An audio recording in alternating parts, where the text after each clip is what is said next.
Paz do Senhor Jesus, queridos, seja muito bem-vindo. Você está em Verdades em Goles. Hoje eu quero compartilhar com vocês uma passagem que está aqui, um dos profetas maiores, que é o livro de Isaías. Porém, queridos, nós sabemos, que a palavra de Deus, ela é viva, poderosa, eficaz, e ela não só, transmitir uma mensagem para aquela época, como ela pode muito bem hoje, nos nossos dias, falar ao meu e ao seu coração por meio da mesma palavra. Esse é o poder da palavra de Deus que se renova mesmo em dispensações diferentes, Mas nesses primeiros minutos, querido, eu quero que você se atenha aqui junto comigo a nós fazermos a leitura, para depois nós irmos compartilhando, tá bom? Desta mesma passagem. Então eu estou aqui no capítulo 47 do livro do profeta maior Isaías, tá? E o título deste 47 é A Queda da Babilônia. Então, você que gosta de acompanhar, pega a sua Bíblia e vamos ler junto comigo. Desce e assenta-te no pó, ó Virgem filha de Babilônia. Senta-te no chão, não há mais trono, ó filha dos caldeus. Porque tu não serás mais chamada de terna e delicada. Pega as pedras de moinho e moe farinha. Tira o que cobre as tuas tranças e descobre a perna. Descobre a coxa e atravessa os rios. Tua nudez será descoberta. Sim, tua vergonha será vista. Eu tomarei vingança e não me oporei a ti, como um homem, com relação ao nosso Redentor. O Senhor dos Exércitos é o seu nome, o Santo de Israel. Senta-te em silêncio e adentra tu na escuridão, ó filha dos caldeus, porque tu não serás mais chamada de senhora de reinos. Eu estive furioso com meu povo.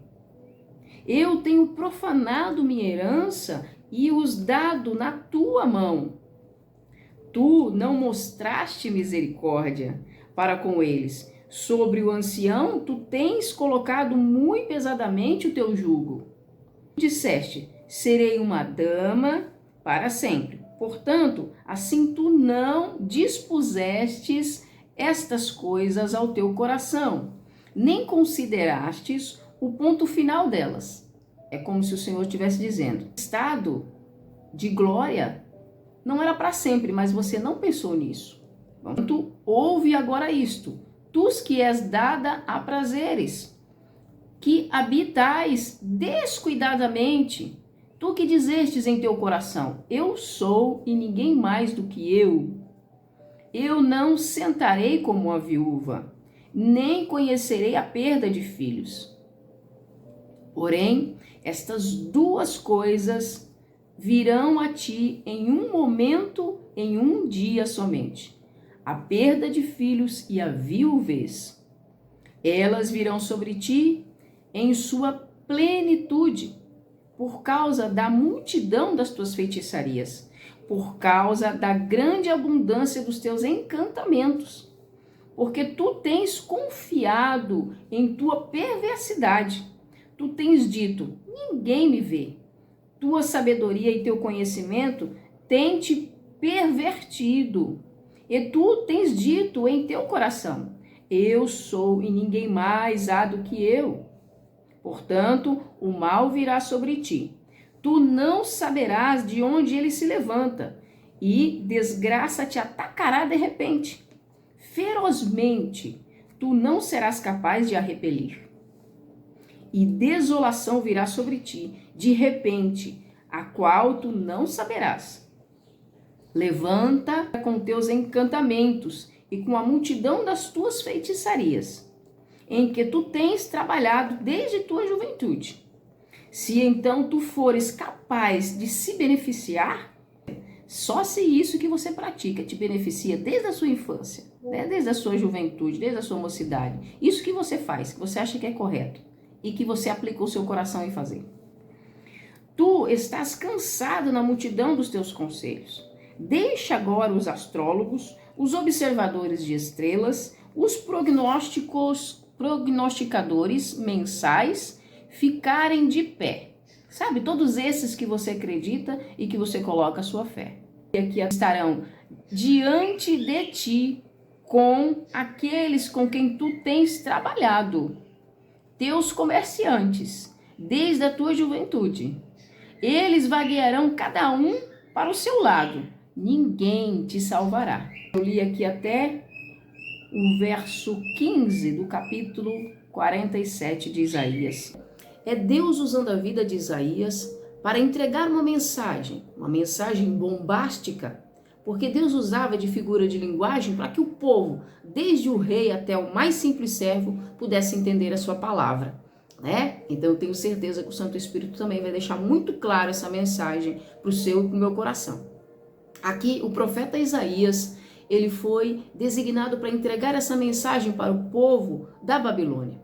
Ali, reis e governantes, líderes, né, de nações. Sabe, queridos, agora pensa comigo.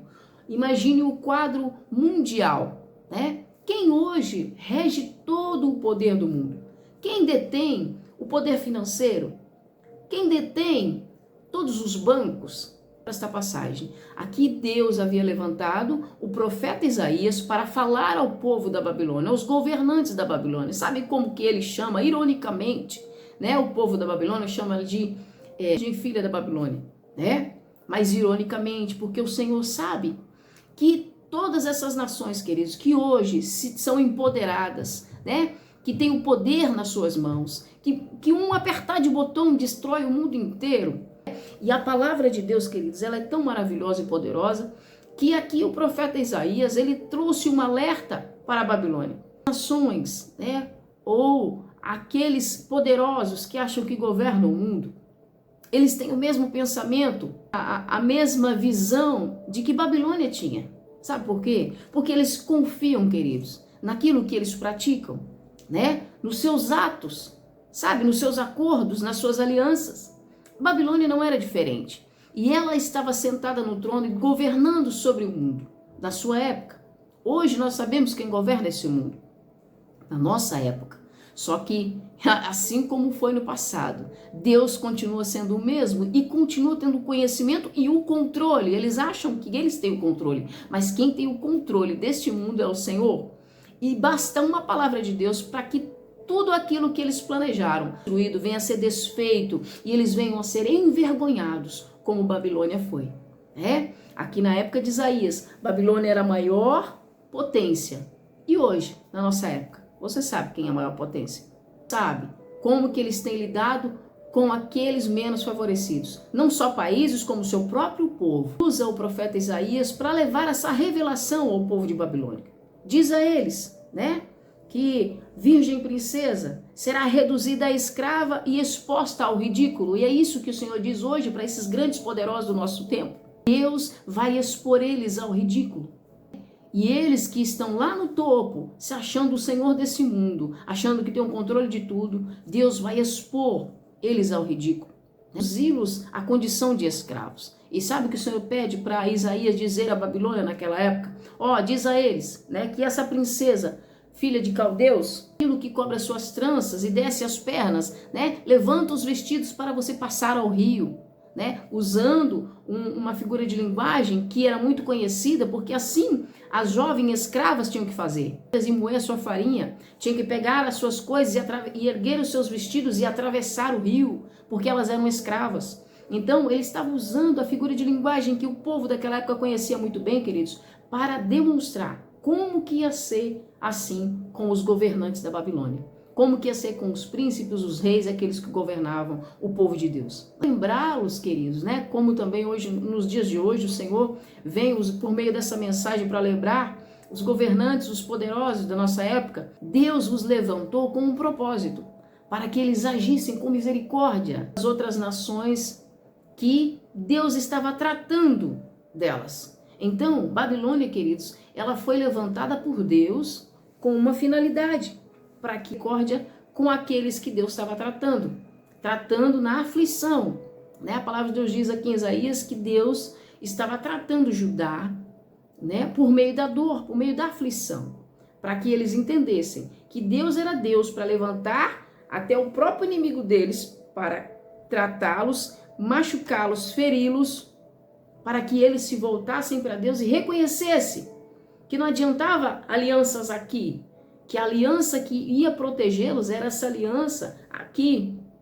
né, na vertical e não na horizontal. Então qualquer aliança que nós façamos aqui, ou que as nações façam aqui entre elas, mas excluam o Deus Todo-Poderoso, ela será desfeita, porque o Senhor não dá e não permite e nem divide a sua glória com nações humanas, né? Ele não divide, né? Ele fala que ele até permitiu por um período o seu povo, sabe, fosse maltratado, que ele fosse afrontado por meio disso. Porque quando você afronta o Filho de Deus, você está afrontando o próprio Deus. Então ele diz, olha, eu até permiti que vocês me afrontassem por um período. Esperava que vocês usassem de misericórdia com o povo de Judá. E aí, queridos, Babilônia não usou de misericórdia com o povo de Judá. Da mesma forma, hoje nos nossos dias, todos esses reinos, né, todas essas nações poderosas, têm tudo em suas mãos, né, e se apoiam na sua própria riqueza, no seu próprio nome, no seu próprio poder, bélico, qualquer que seja, financeiro, né, porque detém todos os bancos do mundo, se apoiam nisso, né, sabe o que o Senhor diz? Olha, eu vou reduzi-los, eu vou expô-los, expor vocês ao ridículo. Vocês saibam que eu sou o Senhor, para que vocês entendam que não há como afrontar o Deus e ficar por isso mesmo. A riqueza, nem a grandeza, nem esse trono que eu entreguei para vocês, o nome de vocês, os deuses que vocês se apoiam, né? Pede para todos eles ficarem de pé, vejam o que eu vou fazer. E eu vou fazer de forma repentina, que vocês não vão saber nem de onde está vindo. Meu Deus do céu, queridos. Vai tratar, queridos, sabe? Com todas as nações no nosso tempo, nessa dispensação, para mostrar que existe um Deus que de verdade é o Deus Todo-Poderoso e que ele sim detém todo o poder e que ele não vai permitir mais que o seu povo, o povo dele, escolhido dele, seja tratado dessa forma, misericórdia, sem nenhuma compaixão, né? Pelos grandes e poderosos desse mundo, sabe, queridos? Deus está dizendo um basta às nações que têm maltratado o povo de Deus. E eu não estou falando especificamente só de Israel, não. Ele quer ajuntar o seu povo, todo o seu povo, que está espalhado pelo mundo afora, todo o seu povo que ama o Senhor, que serve a Deus de verdade, né? Mas que está sendo oprimido em todos os cantos do mundo. É o tempo do Senhor dizer um basta para tudo isso, queridos. E o mundo vai ver a mão do Todo-Poderoso agindo de uma forma tão repentina, queridos, que os mais poderosos, que os mais preparados, aqueles que têm jato particular, sabe? Não vai dar tempo, não. Não vai dar tempo de usar. Porque quando o Senhor diz que é de forma repentina e que não vai ter como escapar, queridos, creia, não vai ter como escapar. Vai ser de forma repentina. Ninguém vai estar preparado. O dinheiro não vai livrá-los, o poder não vai livrá-los, o conhecimento não vai livrá-los, porque eles aqui se apoiavam também no conhecimento. Os deuses que eles serviam, as feitiçarias, os negócios que eles tinham, as alianças que eles tinham, a riqueza que eles tinham, o nome que eles tinham, os tronos que eles tinham, nada disso os livrou e também, na nossa dispensação, não vai livrá-los. O chamado de Deus é: arrependam-se, voltem-se para o Senhor Jesus. Sirva a Deus de todo o coração. Trata então com a Babilônia, queridos, para depois ir falar com o povo de Judá. O que o Brasil espera, queridos, o que o mundo espera para o Senhor, para os pés do Senhor. Mas isso não vai acontecer, queridos, antes de Deus punir aqueles que precisam ser punidos. Antes de Deus mostrar o seu poderio e mostrar, aliás, quem está acima de todos que governam e regem esse mundo, que é o Deus Todo-Poderoso, o Senhor dos Exércitos. Que aqui existe um dominador, mas existe aquele que está acima de todos esses que aqui nesse plano dominam. Aquele que criou, queridos. Aquele que nunca perdeu o controle. Aquele que até permitiu que isso acontecesse. Mas quando ele diz basta, basta. E o mundo tem que se curvar a esse Deus Todo-Poderoso. Se não, por amor, será na forma que o Senhor decidiu, expondo ao ridículo, descendo eles do patamar que eles estão ao estado de escravidão, de desolação, de destruição repentina. E ninguém vai poder livrá-los. Só depois disso, Só depois que Deus fizer todas essas coisas, né, é que vai vir para o Brasil